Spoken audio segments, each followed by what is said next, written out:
السلام عليكم ورحمة الله وبركاته. الله أكبر الله أكبر الله أكبر الله أكبر الله أكبر الله أكبر الله أكبر الله أكبر الله أكبر الله أكبر الله أكبر كبيرا والحمد لله كثيرا وسبحان الله بكرة وأصيلا لا إله إلا الله وحده صدق وعدا ونصر عبدا وعز جنده وحزم الأحزاب وحدا لا إله إلا الله والله أكبر الله أكبر ولله الحمد. الحمد لله وكفى أشهد أن لا إله إلا الله وحده لا شريك له وأشهد أن محمدا عبده ورسوله لا نبي بعده. اللهم فصل وسلم وبارك على محمد وعلى آله وأصحابه وأنصاره وجنوده ومن تمسك بسنته ومن دعا بدعوته ومن جاهد في سبيله ومن تبعهم بإحسان إلى يوم الدين. أما بعد فيا عباد الله أوصيكم وإياي بتقوى الله وطاعته لعلكم ترحمون. فقال تعالى يا أيها الذين آمنوا اتقوا الله حق تقاته ولا تموتن إلا وأنتم مسلمون. وقال تعالى يا أيها الذين آمنوا اتقوا الله وكونوا مع الصادقين. الله أكبر الله أكبر ولله الحمد. Sidang salat Idul Adha yang Allah muliakan, pagi hari ini kita membesarkan Allah, kita memuji Allah, kita nyatakan bahwa hanya Dia yang kita sembah. La ilaha illa na'budu illa iyahu. Tidak ada yang kita sembah kecuali Dia yang kita sembah. Hari ini kita mengulang kembali hari-hari Allah. Wadzakirhum bi ayyamillah. Ingatkan kepada mereka hari-hari Allah. Inna fi dzalika laayati likulli sabarin syakur. Karena pada setiap hari-hari Allah itu ada tanda-tanda kekuasaan Allah bagi orang yang selalu penyabar dan orang yang selalu bersyukur. Dan hari yang kita rayakan ini adalah hari di mana manusia besar, Abul Anbiya, ayahnya para nabi, Ibrahim alaihissalam, setelah dia melalui semua ujian-ujian dalam kehidupan, sampailah ketika dia memutuskan, falamma balagha ma'ahu sa'ya, ketika anaknya satu-satunya 60 tahun tidak punya anak, 60 tahun tidak punya anak, baru dikaruniakan seorang anak. Ketika anak itu sampai pada usia bisa diajak berusaha dengannya, usia 16-17 tahun, tiba-tiba Allah perintahkan kepada Ibrahim, inni ara fil manami anni azbahuka. Dengan hati-hati ayah Ibrahim itu dengan tenang dia berkata, wahai putraku, sungguh aku telah melihat dalam mimpi, aku diperintahkan Allah untuk menyembelihmu. Bagaimana pendapatmu? Lihat seorang ayah, dia tidak eksekusi, tetapi dia mendahulukan diskusi. Allahu Akbar. Sang anak dengan tenang menjawab, ya abatif alma tu'mar. Wahai ayahku, kerjakan apa yang Allah perintahkan kepadamu. Satajiduni insyaallah minas sabirin. Mudah-mudahan engkau mendapatiku dengan izin Allah. Bukan dia sombong, bukan dia berani, dengan izin Allah engkau mendapatiku termasuk orang yang sabar. Allahu Akbar. Cari anak pintar hari ini banyak. Cari anak sukses hari ini banyak. Cari anak hafal Quran banyak. Cari anak juara olimpiade banyak. Tapi cari anak yang sabar dengan orang tua hari ini sulit. Apalagi kalau anak itu sukses, mulai ngatur-ngatur orang tua. Apalagi kalau anak itu sukses berduit, mulai ngatur-ngatur ayahnya. Dia lupa siapa dia. Itulah sebabnya pagi hari ini kita tidak hanya melakukan ritual kurban, sholat Idul Adha, dan besok kita menyembelih domba dan sapi, tetapi kita mengingat sebuah keluarga yang luar biasa. Setiap tahun ada PPIH, Panitia Penyelenggara Ibadah Haji. Kita doakan saudara kita di Tanah Suci, insya Allah hajinya mabrur, pulang ke tanah air dalam keadaan lebih baik dari sebelumnya. Dan kita juga mendoakan saudara kita yang kebetulan visanya tidak keluar sampai detik-detik terakhir, diberikan kesabaran, harapan, dan kita doakan tahun-tahun berikutnya bisa pergi haji. Tahun ini memang ibadah haji ada kejadian yang luar biasa. Yang pertama, seorang berwarga negara Libya sudah sampai di bandara, bermasalah paspornya, pesawat sudah terbang, dia disuruh pulang, dia bertahan, saya tidak akan pulang ke rumah karena saya akan pergi ke Makkah Al-Mukarramah. Pesawat yang sudah terbang balik lagi, ada kerusakan, paspornya sudah beres, sang pilot tidak memuat sang penumpang itu. Terbang lagi pesawat, naik lagi ke atas, ada kerusakan, turun lagi ke bawah. Sampai ketiga kali sang pilot merasakan ini berarti bukan teknis. Akhirnya dia turun menjemput calon jamaah haji. Ya, kemudian bawa. Ternyata setelah calon jamaah haji naik, terbang pesawat itu normal sampai ke Jeddah. Masya Allah. Sebaliknya, ada jamaah haji dari Bogor lewat Kertajati bersama istri, ibu, bapak, mertua, berenam, visa lengkap, semua normal, terbang ke Jeddah. Sampai di Jeddah tidak bisa keluar bandara, hanya istri, orang tua, mertua lewat, dia ditahan oleh imigrasi. Pemeriksaan visanya dibatalkan. Allah.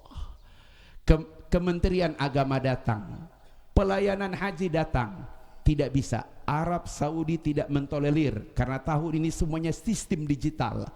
Visanya sudah ada yang ganti, dia tidak merasa mengganti, tapi akhirnya dia pulang dengan baju ihram karena kopornya sudah keluar. Dia balik lagi ke Jakarta dengan pakaian ihram. Allahu Akbar. Innama amruhu idza arada syai'an ayyakula lahu kun fayakun. Jangan lupa, haji itu undangan Allah. Haji itu undangan Allah. Kalau Allah kehendaki, pesawat yang sudah terbang balik. Sebaliknya orang yang sudah sampai di Jeddah, visanya ternyata sudah dirubah. Masya Allah. Begitulah cara Allah mengajari kita tentang hakikat kehidupan. Dan sosok yang menjadikan teladan kita dari semua ibadah ini, haji dan kurban, adalah sosok Abul Anbiya, seorang ayah dari para nabi, yaitu Ibrahim alaihissalam. Qad kanat lakum uswatun hasanah fi Ibrahim walladzina ma'ahu. Sungguh telah ada teladan yang baik bagi kalian semua pada diri Nabi Ibrahim dan orang-orang yang bersama dengannya. Di dunia ini setiap kali kita menyembah Allah, cuma dua nama manusia yang kita sebut, Muhammad dan Ibrahim. Allahumma salli ala Muhammad wa ala ali Muhammad kama sallaita ala Ibrahim. Ketika kita sholat jenazah, takbir kedua, Allahu Akbar, Allahumma salli ala Muhammad wa ala ali Muhammad kama sallaita ala Ibrahim. Kenapa Ibrahim? Karena dia melalui semua ujian. Kita yang hidup di tengah zaman yang penuh tantangan, digitalisasi yang luar biasa, tantangan kehidupan di mana seorang ayah berjarak dengan anak-anaknya, Gen Z, bahkan ada sekarang generasi stroberi, anak-anak yang tidak mau capek, anak-anak yang sedikit sekali ditegur atasan langsung mundur, anak-anak yang tidak mau merasa susah. Semua menjadi tantangan kita hari ini. Kuncinya ada pada seorang ayah. Apa teladan Ibrahim kepada kita? Pagi ini banyak wajah ayah yang hadir di sini. Seorang ayah biasanya selama dia hidup jarang diingat oleh anak-anak. Lihat aja nanti habis sholat semua pergi ke ibu. Ibu, ibu, ibu. Betul ibumu. Nabi menyebutkan ketika ditanya siapa orang yang harus aku berbakti, ibumu. Siapa lagi ya Rasul? Ibumu. Siapa lagi ya Rasul? Ibumu. Kenapa ibu disebutkan 3 kali baru Nabi menyebut ayahmu? Karena ibu melakukan 3 perkara, kata Ali bin Abi Thalib, yang tidak bisa ayah lakukan. 1, ibu mengandungmu dalam keadaan susah di atas susah. 2, ibu melahirkanmu antara hidup dan mati. Dan yang ketiga, ibu menyusuimu bahkan sempurna 2 tahun. Tapi pendapat ini disempurnakan oleh Allah, yarham Buya Hamka. Apa kata Buya Hamka? Betul ibumu yang mengandungmu, tapi darah pada tubuhmu darah ayahmu. Masya Allah. Itulah sebabnya dalam Islam tidak boleh seorang anak dihilangkan nama ayahnya pada belakang nama anaknya. Allah melaknat orang yang mengganti nama ayahnya pada nama seorang anak. Nabi bersabda, anta wal mal li abika, dirimu dan semua hartamu milik ayahmu. Masya Allah. Betul ibumu yang mengandungmu, melahirkanmu, tapi saat kau dilahirkan ibumu lemah. Orang pertama yang menggendongmu, memelukmu, bahkan mengucapkan kalimat tauhid di telingamu adalah ayahmu. Masya Allah. Kata Buya Hamka, betul ibumu yang menyusuimu, tapi ingatlah air susu yang kau minum itu keringat kerja keras ayahmu yang kadang pergi pagi pulang pagi. Allahu Akbar. Itulah sebabnya ayah tidak boleh dilupakan dalam kehidupan. Kasihan. Tengok lemari bajunya, berapa banyak baju yang ada di lemari seorang ayah, bisa dihitung. Tapi jangan kau tengok berapa banyak baju yang ada di lemari ibu. Lemari ibu, baju ibu. Lemari ayah, kadang baju ibu. Masya Allah. Itulah sebabnya satu hal yang paling penting yang diambil pelajaran dari Nabi Ibrahim kepada kita adalah dia menunjukkan ayah yang bertanggung jawab. Tanggung jawab itu bukan kau beri rumah apa istri dan anakmu. Tanggung jawab itu bukan sekedar kau kasih makan apa istri dan anakmu. Tapi tanggung jawab yang paling berat bagi seorang ayah, yang membuat dia kadang menangis di hari Idul Adha, menangis di masjid, menangis saat dia sholat. Kenapa? Karena yang paling berat tanggung jawabnya adalah sholat anak-anaknya. Hari ini Nabi diingatkan oleh Allah Subhanahu wa taala ketika Nabi Ibrahim membangun Ka'bah. doa-doa pertama yang dia baca adalah Rabbi ja'alni muqimas sholati wa min zurriyati Rabbana wa taqabbal du'a. Begitu kuat harapan Ibrahim, ya Allah, jadikanlah aku dan anak keturunanku orang-orang yang senantiasa mendirikan sholat. Rabbana wa taqabbal du'a. Ya Allah, kalau bisa perkenankan doa kami. Nabi Ibrahim takut.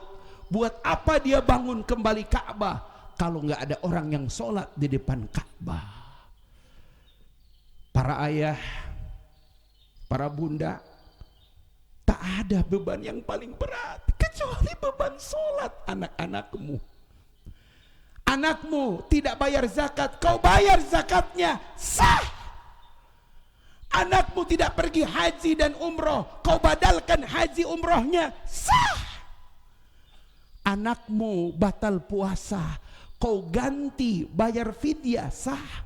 Tapi ketika anakmu tidak sholat, kau tidak bisa menolong anakmu. Sholat anakmu tidak bisa diganti oleh ayah, sholat ayah tidak bisa menggantikan sholat anak. Itulah sebabnya Nabi diingatkan oleh Allah, fakhalafa min ba'dihim, akan datang setelah mereka para orang-orang tua itu, khalfun adaa'us sholah, pengganti-pengganti yang suka mengabaikan sholat. Itu yang membuat seorang ayah menangis. Ya Rabb, anakku ya Allah, dia sukses betul, tapi sholatnya ya Allah. Kenapa?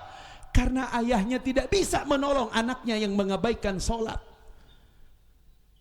Karena sholat fardu ain muqayyad ala kulli nafs. Dia kewajiban individu yang mengikat pada setiap satu jiwa. Itulah sebabnya jika kau ingin meringankan beban seorang ayah, jangan pernah kau abaikan sholatmu nak. Jangan pernah kau abaikan sholatmu nak.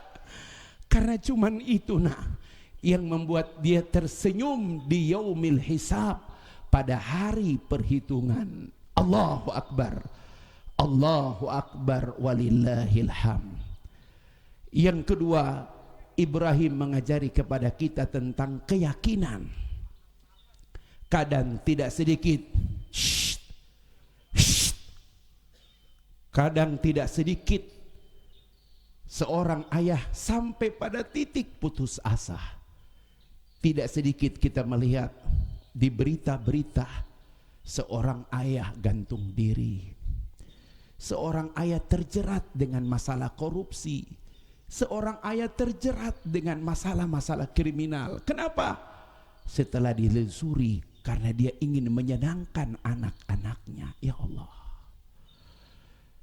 betul, secara politik negeri kita mulai kondusif, tapi secara ekonomi hari ini PHK di mana-mana, usaha melemah.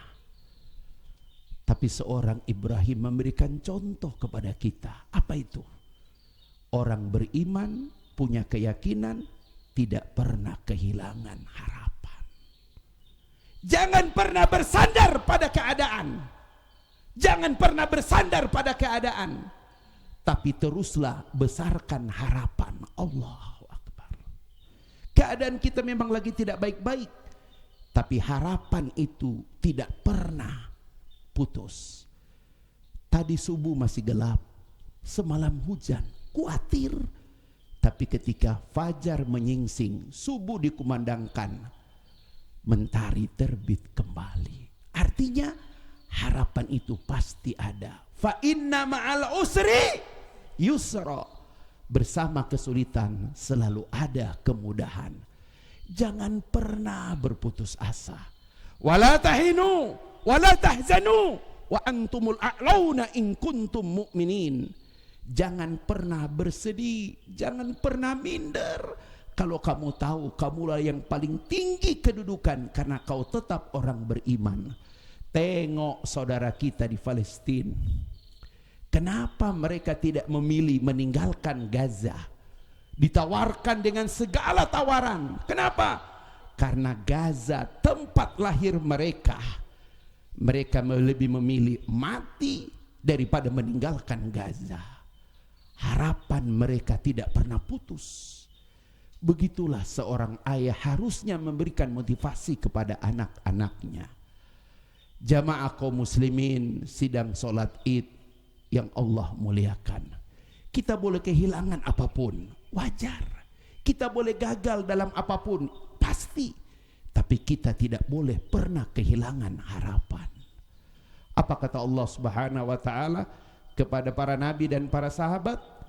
Wala tahinu fi ibtiga'il qaum. Jangan pernah merasa minder dengan kelebihan suatu kaum.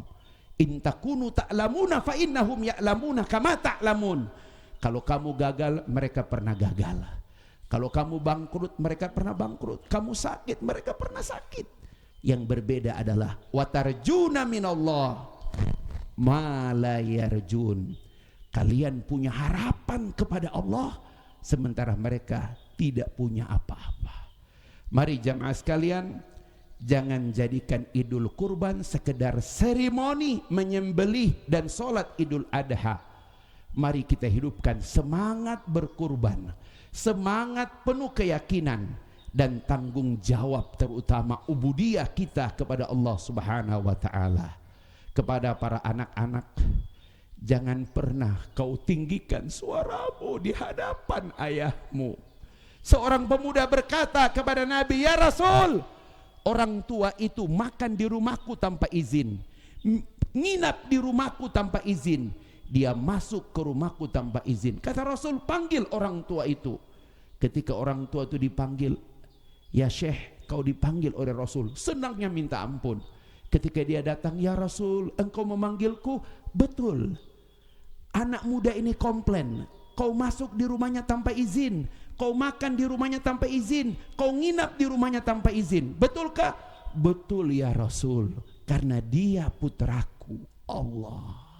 Nabi menghadap ke arah pemuda dan berkata, "Anta wal mal," dirimu dan hartamu, "li abika," milik ayahmu. Allahu Akbar.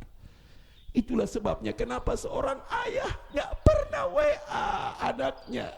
Nah, ada uang gak? Enggak, malu dia. Kenapa? Dia tahu putranya, hartanya milik dirinya.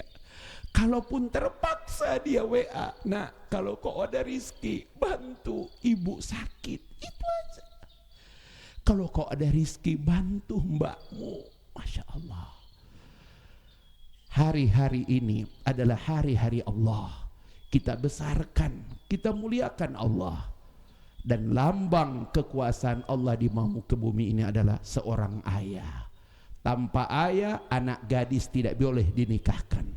Tanpa ayah, anak manusia tidak dihadirkan Allah di muka bumi ini. Di Indonesia cuma ada hari ibu, tidak ada hari ayah. Habis lebaran semua lari ke ibu. Mereka lupa sang ayah. Padahal dialah pemikul beban. Ketika hidup jarang diingat. Ketika dia sudah tiada, maka status anak menjadi yatim, status istri menjadi janda. Begitu kuat pengaruh seorang ayah. Mari jamaah sekalian, para anak-anak, jangan pernah menyia-nyiakan jika dia masih hidup. Jika dia sudah berpulang ke rahmatullah, sampai dia wafat, kita tidak sempat mengajak dia ke tanah suci. Apa itu umroh, apalagi haji. Maka berjuanglah, bekerja keraslah. Semoga kita bisa membadalkan haji atau minimal umrohnya. Kepada para menantu, hormatilah mertuamu. Tanpa dia kau tidak akan sah menikah dengan istrimu sekarang. Hormati dia sebagaimana kau menghormati ayahmu. Tak ada manusia yang punya kepemilikan kecuali seorang ayah dengan gadisnya. Dia rela, dia besarkan, dia didik, dia berkorban. Saat menikahkan dia serahkan kepadamu.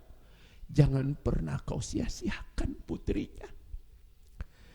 Tak ada manusia yang paling culas kecuali seorang menantu yang tidak menghormati mertuanya. Tidak ada fitnah yang lebih dahsyat kecuali fitnatul kibar, fitnah di hari tua. Kalau kau muda kau bisa bergerak, kalau kau muda kau masih punya tenaga. Tapi kalau kau tua, kau tertidur di tempat tidurmu, anakmu tidak peduli, apalagi menantumu, maka itulah fitnah yang paling dahsyat di muka bumi. Fitnatul kibar, fitnah di hari tua.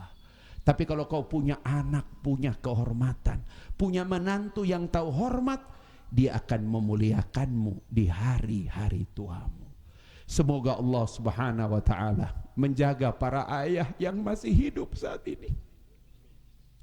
Semoga Allah membalas semua kebaikannya. Semoga Allah memberi kesempatan jika dia punya umur, waktu dan sehat, Allah berangkatkan dia ke tanah suci. Innallaha wa malaikatahu yusalluna 'alan nabi ya ayyuhalladzina amanu sallu 'alaihi wa sallimu taslima.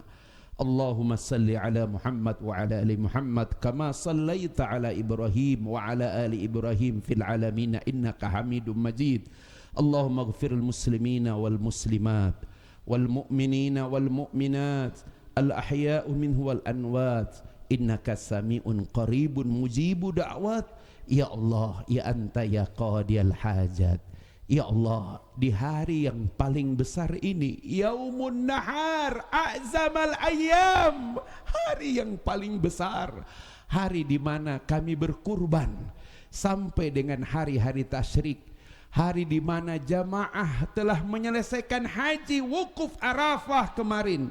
Saatnya mereka hari ini Aqabah, jumrah, melempar semua keburukan mereka. Terimalah doa-doa kami, terutama doa kami kepada sosok yang paling mencintai kami, sosok yang tidak pernah berpikir untung rugi membesarkan kami, sosok yang tidak pernah capek mendidik membesarkan kami. Dialah ayah. Ya Allah, ampuni dia ya Allah. Jika dia di alam kubur sampai dia wafat, ya Allah, kami belum sempat menghajikan atau sekedar mengumrohkan. Ya Allah, ampuni anak-anak yang kadang kasar, ya Allah. Ampuni ucapan si kakak kadang kasar pada ayah. Ampuni ucapan si teteh kadang kasar pada ayah. Mereka lupa, ya Allah, dialah pemilik harta dan anak-anak. Ya Allah, ampuni para bunda yang kadang kurang menghormati para ayah. Ampuni para bunda yang kadang suka menjelek-jelekkan ayah. Ya Allah, jika dia masih hidup sakit sekalipun, izinkan kami ya Allah membahagiakan dia di hari-hari tuanya ya Allah. Allahumma ya Allah, ja'alna ya Allah, jadikan kami dan anak-anak keturunan kami orang-orang yang mendirikan sholat. Jangan kau pikulkan beban itu ya Allah pada kami, karena anak-anak kami suka abai dalam sholat. Allahumma ya Allah, berikan kami umur panjang dalam keadaan taat kepadamu, umur panjang dalam keadaan sehat berkah darimu, umur panjang dalam keadaan banyak amal soleh kebaikan darimu. Jauhkan fitnah pada ayah di hari tuanya ya Allah. Jauhkan dia dari penyakit yang menderahnya. Angkat penyakitnya ya Allah. Kuatkan dia dalam ketaatan padamu, dalam doa-doa panjangnya mendoakan kami ya Allah. Allahumma ghfir lahu warhamhu wa'afihi wa'fu anhu. Rabbana taqabbal minna innaka antas sami'ul alim innaka antat tawwabur rahim. Wa sallallahu ala Muhammad wa ala ali wa baraka wa sallam walhamdulillahi rabbil alamin. Allahu akbar, Allahu akbar, Allahu akbar, walillahil hamd. Wallahu muwafiq ila aqwamit thariq. Fastabiqul khairat. Pulau Irian, burung cendrawasih. Cukup sekian dan terima kasih. Assalamualaikum warahmatullahi wabarakatuh.